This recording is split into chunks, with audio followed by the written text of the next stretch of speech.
how to send files or photos or videos from your iPhone to your Android and vice versa. So, welcome back to my YouTube channel.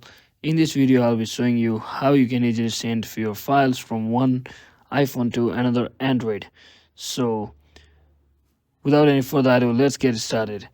So, as you can see, I have turned just before we do this, make sure your both Android and iPhone device is connected to the same Wi-Fi.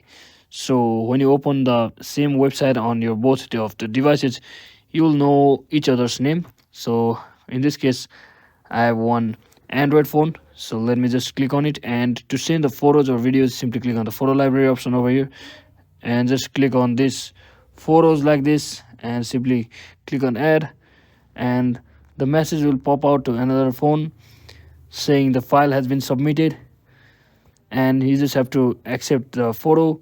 And that is exactly how you can send your file from your iPhone to Android. So this video was helpful. If it was, don't forget to like and subscribe to the channel.